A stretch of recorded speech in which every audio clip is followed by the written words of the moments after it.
Bible Prophecy and You, the Beast, the False Prophet, and the Antichrist. By Beyond Today editor. What does Bible prophecy tell us about the mysterious figures called the Beast, the False Prophet, and the Antichrist? How can we understand? Welcome to the 12th lesson in the Bible Prophecy and You series. Today, one can hear or read every imaginable interpretation or speculation about the meaning of the apocalyptic figures of Bible prophecy referred to as the Beast, the False Prophet, and the Antichrist. This lesson will introduce you to what Bible prophecy really says about these fascinating and frightening subjects. What or who is the end-time beast of the book of Revelation? What or who is the prophesied Antichrist? What will international geopolitics be like in the end time? With this lesson, we'll get an overview of these issues. An unholy church-state union. Following is the important story, much abbreviated, of how Christianity became a state-sponsored religion. It will set the stage for understanding the prophesied figures in question here. In the prophecy Jesus Christ gave on the Mount of Olives shortly before his crucifixion, the first thing he warned about was a counterfeit Christianity. Matthew 24, 4-5. Almost from the start, deceivers began trying to influence the early church.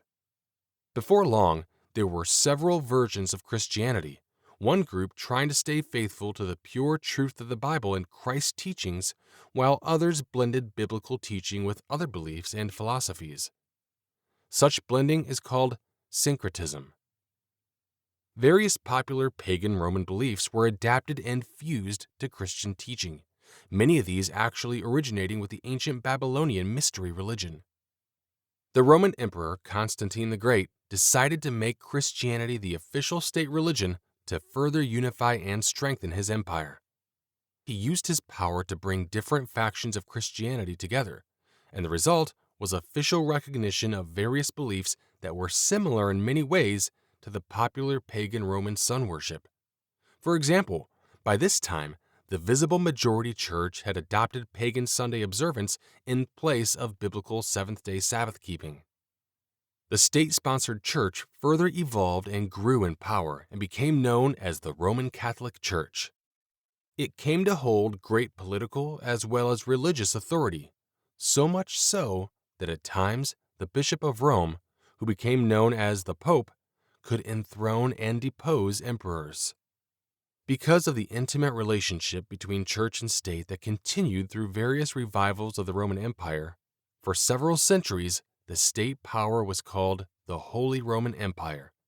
Yet it was quite an unholy church-state union.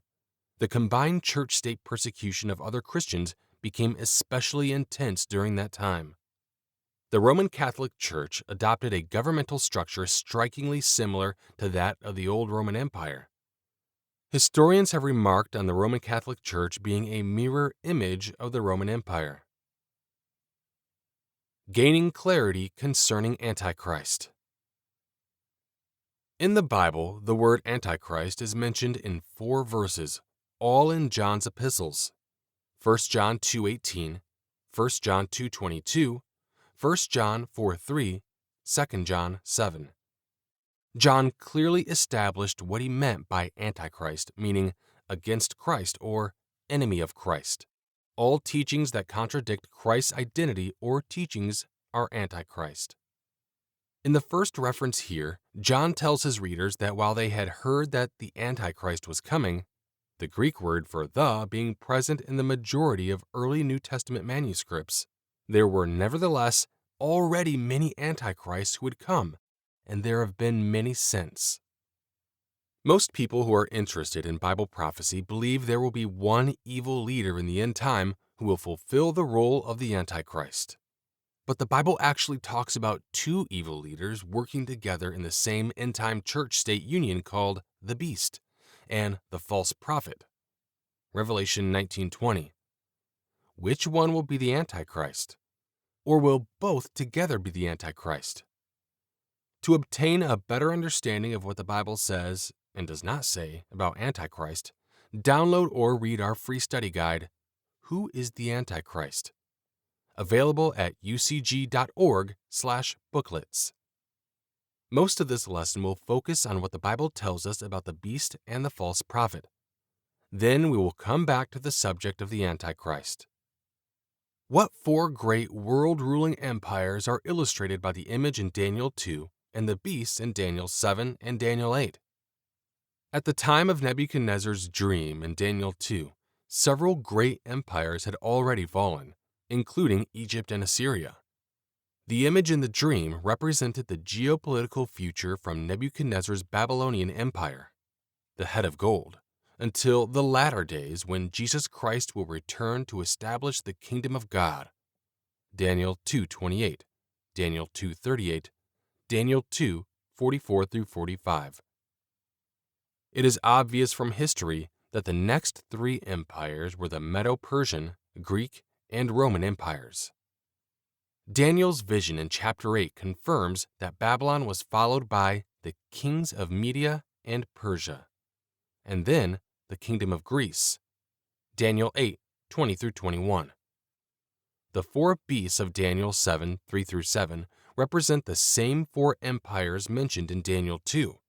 Both Daniel 2 and Daniel 7 tell us that the final empire extends to the end of the age.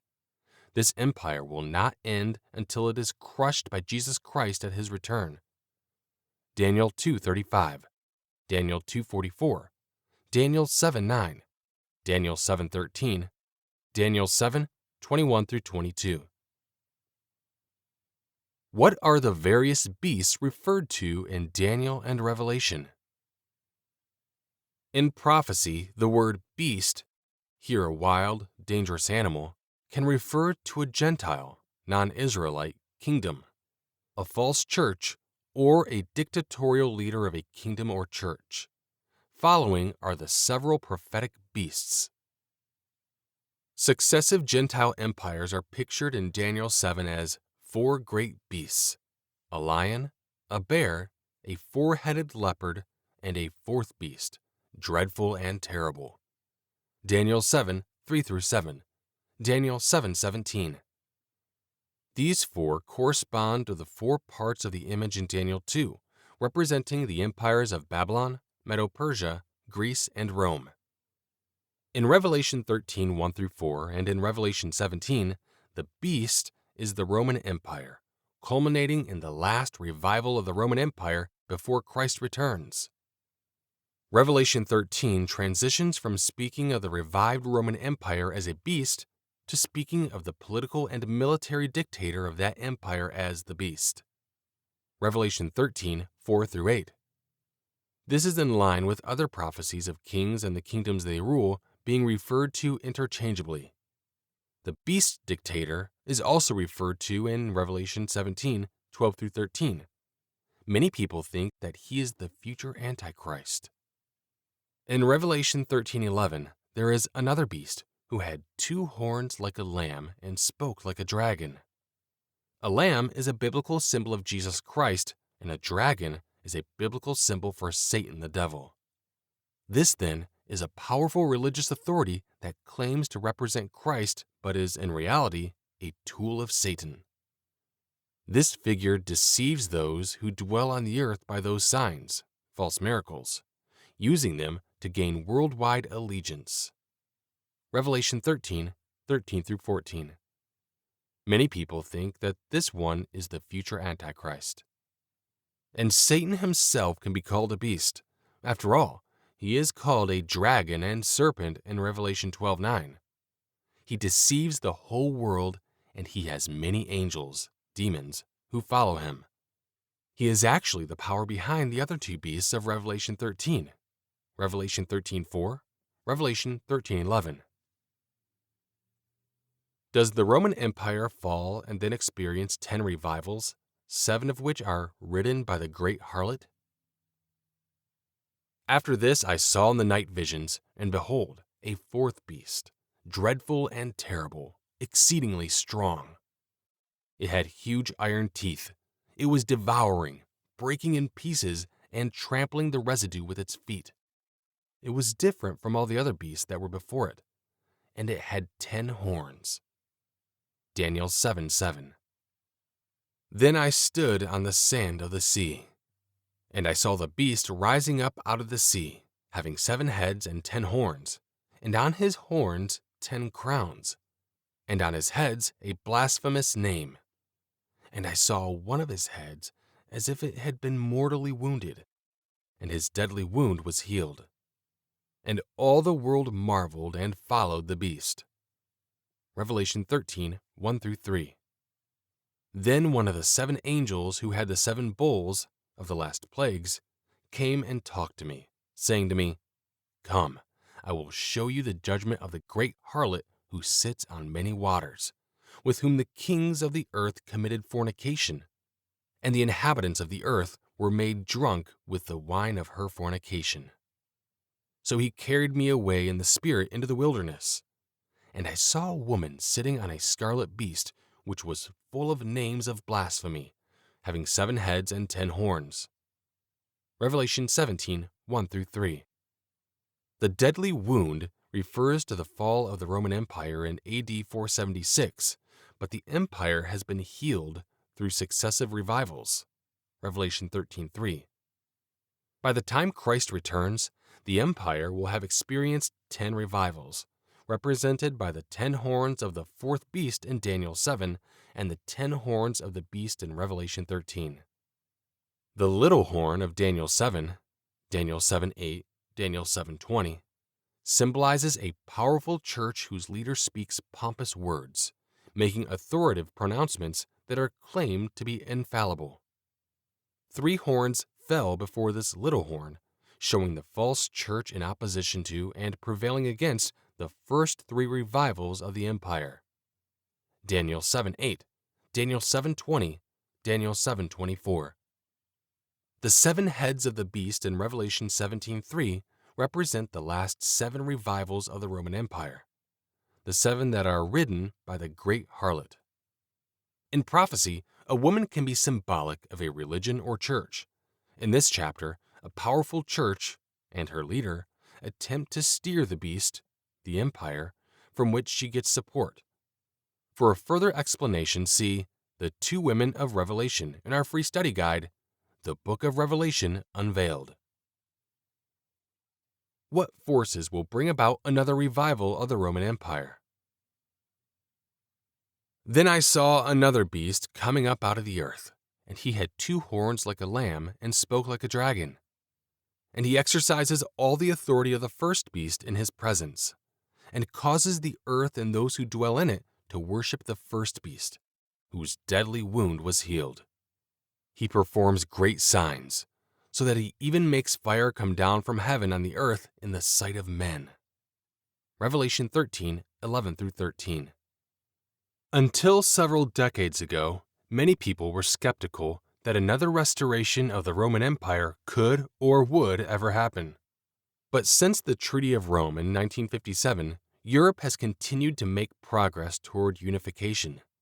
Today, the idea of a United States of Europe doesn't seem far-fetched at all.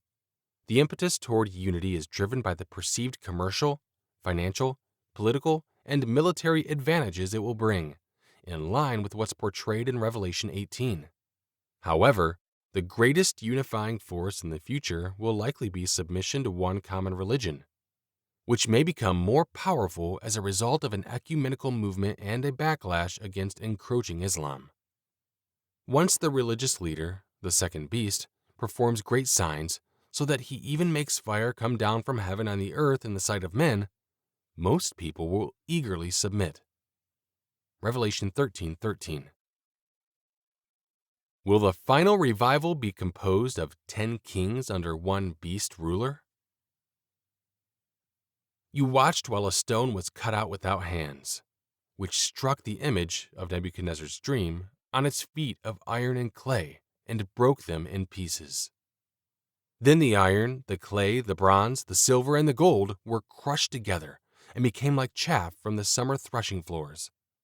The wind carried them away so that no trace of them was found, and the stone that struck the image became a great mountain and filled the whole earth. And in the days of these kings, represented by the 10 toes of the image, the God of heaven will set up a kingdom which shall never be destroyed, and the kingdom shall not be left to other people. It shall break in pieces and consume all these kingdoms, and it shall stand forever.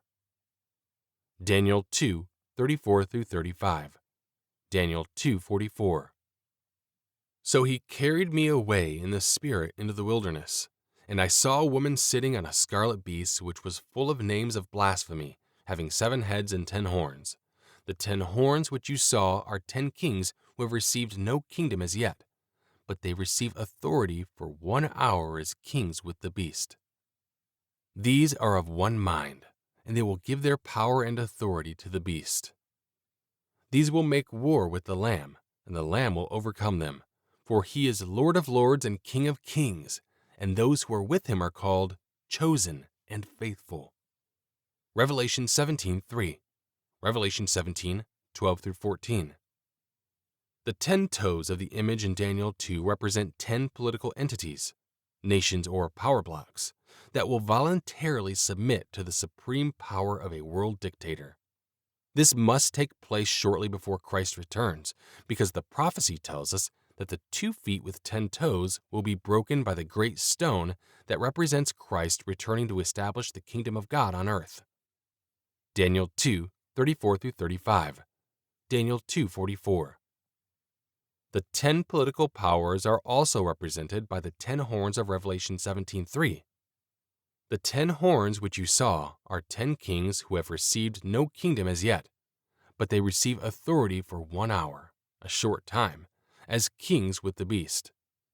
These are of one mind, in agreement, and they will give their power and authority to the beast. Revelation 17:12-13. The next verse proves that this takes place shortly before Jesus Christ returns, because these will make war with the Lamb, Christ, and the Lamb will overcome them. Revelation 17:14. What is revealed about the great harlot in Revelation 17? Then one of the 7 angels who had the 7 bowls came and talked with me, saying to me, "Come, I will show you the judgment of the great harlot who sits on many waters, with whom the kings of the earth committed fornication, and the inhabitants of the earth were made drunk with the wine of her fornication." So he carried me away in the spirit into the wilderness, and I saw a woman sitting on a scarlet beast which was full of names of blasphemy, having 7 heads and 10 horns. The woman was arrayed in purple and scarlet, and adorned with gold and precious stones and pearls, having in her hand a golden cup full of abominations and the filthiness of her fornication. And on her forehead a name was written: Mystery, Babylon the Great, the mother of harlots and of the abominations of the earth. I saw the woman drunk with the blood of the saints and with the blood of the martyrs of Jesus. And when I saw her, I marveled with great amazement. Then he said to me, "The waters which you saw, where the harlot sits, are peoples, multitudes, nations, and tongues. And the woman whom you saw is that great city which reigns over the kings of the earth." Revelation 17:1-6. Revelation 17:15. Revelation 17:18. Consider this remarkable imagery. She has powerful influence worldwide over peoples, multitudes, nations, and tongues. Revelation 17:1. Revelation 17:15. See also Revelation 18:3. She is a harlot committing fornication, effectively prostituting herself to the world's political leaders, compromising principles and exchanging favors. Revelation 17:2. In her history, she has embraced blasphemy and filthiness. Revelation 17:3-4. Many of her teachings originated in the ancient Babylonian mystery religion.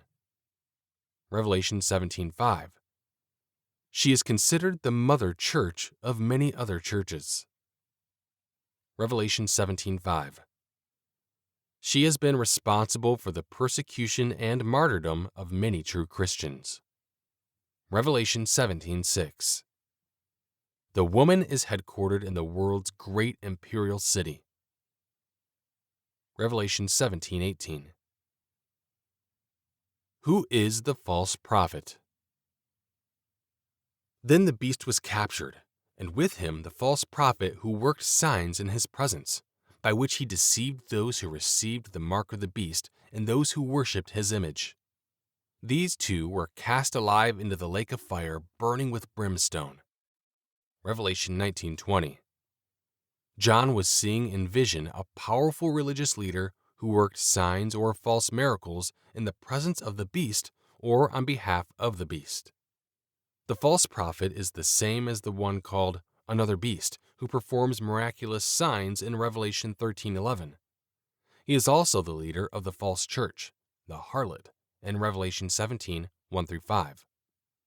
As the head of this system named Mystery Babylon, Revelation 17:5, he is the same as the man of sin and lawless one who presides over the mystery of lawlessness and uses powers, signs, and lying wonders in 2 Thessalonians 2:3-9. He is also referred to as another horn, who will persecute the saints of the Most High and shall intend to change times and law in Daniel 7. Daniel 7:8, Daniel 7:20-22, Daniel 7:24-25. Will the power of the end-time beast reach around virtually the entire world?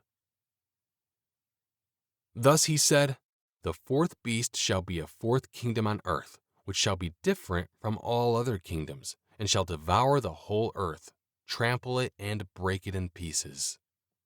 Daniel 7:23. And I saw one of his heads as if it had been mortally wounded, and his deadly wound was healed. And all the world marveled and followed the beast. So they worshipped the dragon who gave authority to the beast, and they worshipped the beast, saying, "Who is like the beast? Who is able to make war with him?" And he was given a mouth speaking great things and blasphemies, and he was given authority to continue for 42 months.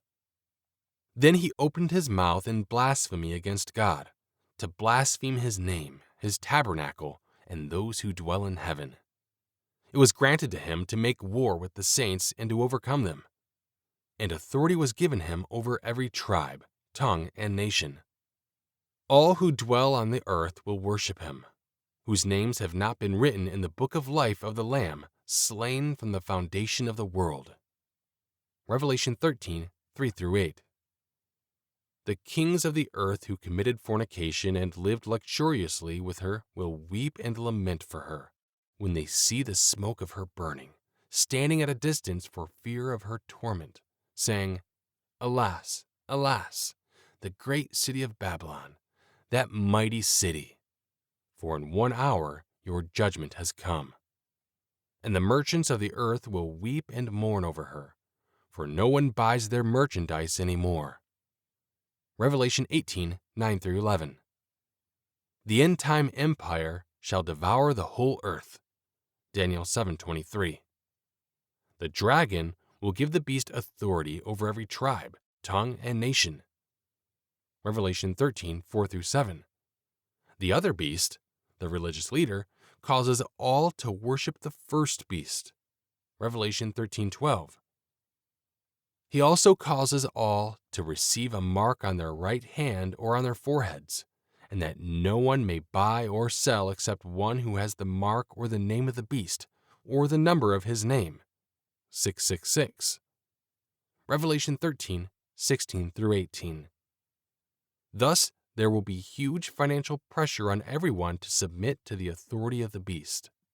Together with the false prophet, the beast will rule over Babylon, an evil worldwide system that entangles everything, spiritually, commercially, and culturally. The term Babylon represents this system that goes all the way back to Babel, and in John's day seems to have been a code word for Rome as the successor in the sequence of Gentile empires that began with Babylon. When Christ sends down plagues and overthrows the greedy and evil empire, the merchants of the earth will weep and mourn over her, for no one buys their merchandise anymore. Revelation 18:11. Who and what will people be required to worship under the end-time Roman Empire called Babylon? The false prophet will demand to be worshipped. He is described in 2 Thessalonians 2:3-4 as the man of sin, the son of perdition, who opposes and exalts himself above all that is called God or that is worshipped, so that he sits as God in the temple of God, showing himself that he is God. Despicably Antichrist. In Daniel 7 we read that the other horn shall speak pompous words against the Most High, shall persecute the saints of the Most High, and shall intend to change times and law. Daniel 7:20. Daniel 7:25. The beast, the evil dictator, will be worshipped because Satan will exalt and empower him. Revelation 13:4. All who dwell on the earth will worship him. Revelation 13:8. And the other beast, the false prophet, causes the earth and those who dwell in it to worship the first beast, much like the worship of the Roman emperors of old. Revelation 13:11-12. Both the beast and the false prophet will be possessed by the spirit of the dragon, Satan the devil, which explains why they will have amazing power and charisma. Revelation 16:13, Revelation 12:9. In fact, people unwittingly worship Satan himself in all this, as the symbolic heads, horns, and crowns of the beast power spring from the dragon. Compare Revelation 12:9, Revelation 13:1-4. The image of the beast, primarily a powerful church organization, will be worshipped. Revelation 13:14-15. Evidently, it is a powerful church organization that is structured like the early Roman Empire, the beast who was wounded by the sword and lived. Revelation 13:3, Revelation 13:14. It is led by another beast, the powerful religious leader who performs great signs. Revelation 13:13. The religious leader demands worship of the image, and those who refuse will be killed. Revelation 13:15. Babylon the Great of Revelation 17 and 18, a worldwide commercial and cultural system with a one-world religion as a unifying foundation. She says in her heart, I sit as queen, and am no widow, and will not see sorrow. Revelation 18:7. Compare Isaiah 47:5, Isaiah 47:8-9.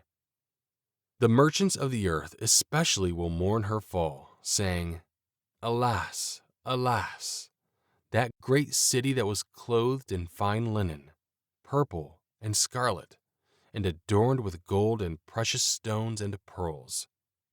Revelation 18:15-16. By your sorcery, all other nations were deceived. Revelation 18:23. Whom should we regard as the end-time Antichrist, the beast, or the false prophet? The beast will lead the armies of the earth to make war against Christ. Revelation 19:19. And many call him the Antichrist, with the false prophet seen as merely his promoter. Yet the false prophet clearly leads the lawless mystery religion John was also decrying in his descriptions of Antichrist. If there is one preeminent human Antichrist, this would seem to fit. However, the beast will represent this religious system as well. Since both men will be enemies of Christ, both will demand to be worshipped. Both will persecute the saints, and they will be working together in a partnership of sorts, though likely jostling for control. It is probably accurate to refer to them both as antichrists. They will receive the same ignominious punishment at the same time. Right after Christ returns, John sees in a vision that these two were cast alive into the lake of fire, burning with brimstone. Revelation 19:20. Of course, the ultimate Antichrist is the one who truly leads and empowers these figures and all who have opposed God through history. Satan the devil. When Christ at last returns, all antichrists will be removed, and Satan, the ultimate Antichrist, will be bound and put away. Revelation 20, 1-3.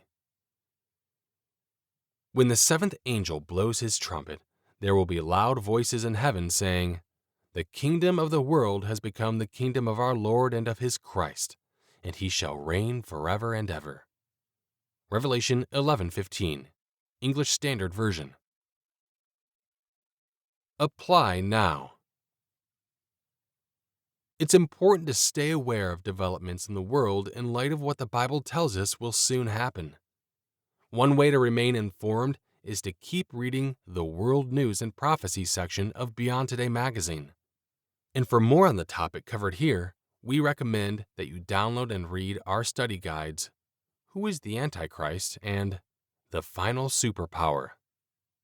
Also, do a search at ucg.org for Europe and the Church, which will bring up a fascinating series of articles covering this subject. For more helpful content, visit us online at ucg.org.